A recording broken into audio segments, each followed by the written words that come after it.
மும்பை விமானம் ரத்து. சென்னை விமான நிலையத்தில் பயணிகள் போராட்டம். சர்வதேச விமானங்கள் தாமதம். தமிழகத்தில் உள்ள உரத் தொழிற்சாலைகள் எரிவாயுவை கொண்டு உற்பத்தியை துவக்கும் வரை தொடர்ந்து மானியம் வழங்க வேண்டும். மத்திய அரசுக்கு ஜெயலலிதா கோரிக்கை. சட்டத்துக்கு புறம்பாக பிஎஸ்என்எல் தொலைபேசி இணைப்புகள். தயாநிதி கலாநிதி மாறனிடம் சிபிஐ விரைவில் விசாரணை நடத்தலாம் என்று கூறப்படுகிறது. தமிழை கட்டாய பாடமாக்க வேண்டும். ராமதாஸ் கோரிக்கை. முல்லை பெரியாறு அணை விவகாரம் குறித்து தமிழக அரசுடன் பேச்சுவார்த்தை நடத்த வேண்டும். கேரள முன்னாள் முதலமைச்சர் அச்சுதானந்தன் கோரிக்கை. சபாநாயகர் சுமித்ரா மகாஜனுக்கு முதல்வர் ஜெயலலிதா வாழ்த்து. பாசனத்துக்காக பெரியாறு அணையில் கூடுதல் தண்ணீர் திறப்பு.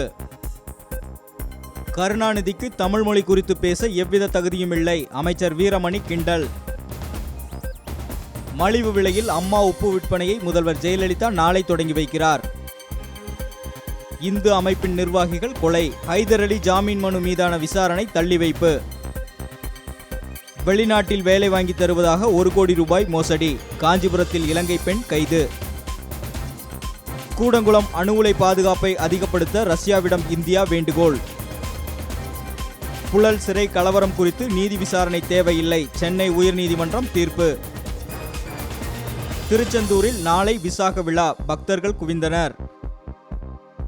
காவிரி பிரச்சனையில் தனக்கு மிஞ்சி எதுவும் இல்லை, தனக்கு தெரியாதது ஒன்றும் இல்லை என்ற எண்ணத்தோடு ஜெயலலிதா செயல்படுகிறாரா? கருணாநிதி கேள்வி. யாழ்ப்பாணம் சிறையில் இருந்த 36 தமிழக மீனவர்கள் விடுதலை. நாளை தமிழகம் திரும்புவார்கள்.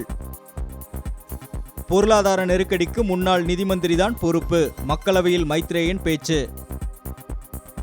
ஊழல் புகார்களால் தான் தமிழகத்தில் காங்கிரஸ் படுதோல்வி. மக்களவையில் தம்பிதுரை பேச்சு. இந்திய சிறையில் உள்ள இலங்கை மீனவர்களை விடுதலை செய்ய வேண்டும். இலங்கை கோரிக்கை. பாம்பன் மீனவர்களுக்கு சோலார் விளக்குகளை வழங்கியது அப்துல் கலாம் தொண்டு நிறுவனம். மகன் நடிக்கும் சினிமா பணிகளை கவனிக்க மனைவியுடன் மலேசியா சென்றார் விஜயகாந்த்.